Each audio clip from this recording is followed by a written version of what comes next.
Do you want to feel smart, or do you want to actually be rich? Because Wall Street has convinced millions of people to chase the first and accidentally lose the second. And here's the scary part.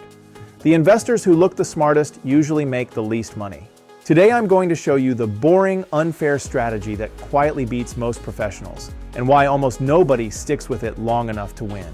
By the end of this video, you will know exactly how to build a portfolio that works even when you are asleep. Let me guess. You have tried to time the market, pick the next Tesla, jump on hype, sell before crashes, buy after headlines, and somehow you still feel behind. No shame, no blame here. Know this, investing strategy is not hard, but human psychology is. This video is for education, not personal advice. All investing involves risk. Check with a pro for personal financial advice. Everything in this video assumes one thing. You are investing for 10 years or more, not 6 months, not next year, 10 years or more. With time, the market becomes your employee. Without time, the market can easily become your enemy.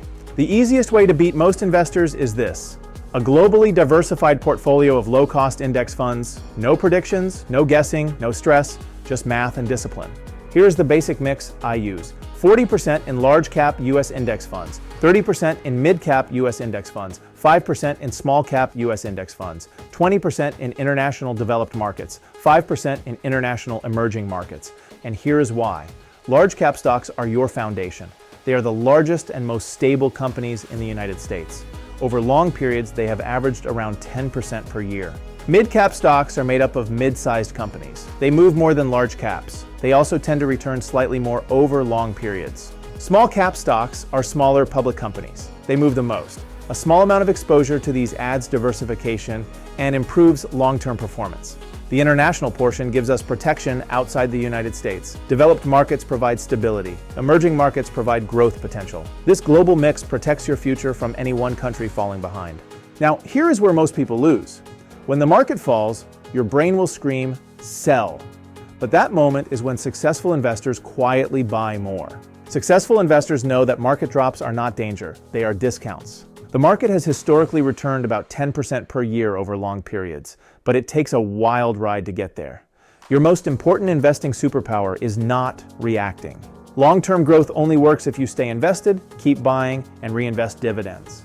Remember, we are working on a long time horizon, 10+ years. Even the most severe drops in history have usually recovered within about 5 to 7 years, sometimes much sooner, and sometimes they take longer. But the market often goes on big rallies after the drop.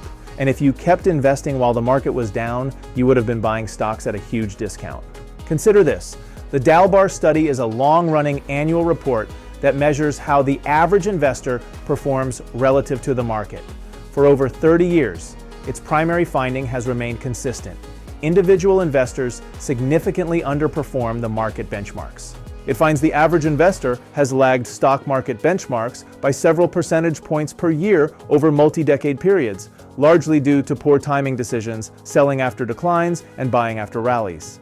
They lose because of emotional decisions and trying to time the market. Those who invested consistently and didn't react performed best.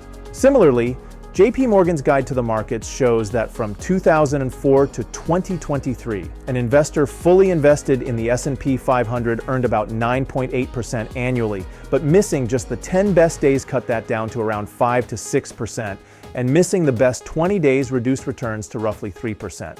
Staying invested through volatility captured nearly the full market return, while attempts at timing often meant missing those critical rebound days. Some people ask, what if the market goes to zero? If that happens, money is no longer the problem. If all the world's companies go to zero, we would be living in an entirely different world. Historically, the market has always recovered. This is why the above diversified strategy is so important. Buying one stock is like buying one apple. An index fund is like buying the entire fruit basket. If one apple goes bad and some apples will, that's okay. You still have hundreds of good fruit left. That's diversification. Once per year, we rebalance to our target investment mix. We trim what has grown. We add to what has fallen. This automatically forces us to buy low and sell high without emotion. This system is not exciting. It is powerful. It compounds quietly. It removes stress, and it builds wealth predictably. This is the foundation of my personal portfolio. If you want a life fully funded tomorrow, you need a system that works even when motivation disappears, and even when emotions kick in. A good strategy plus discipline is the secret sauce in long-term investing. Next, we will cover the 2 to 9 year investing strategy. It's trickier than it seems, and many people get it wrong and lose thousands because of it. Click the next video and find out how to add safety into your portfolio for that 2 to 9 year time frame and still give yourself a strong probability of excellent returns.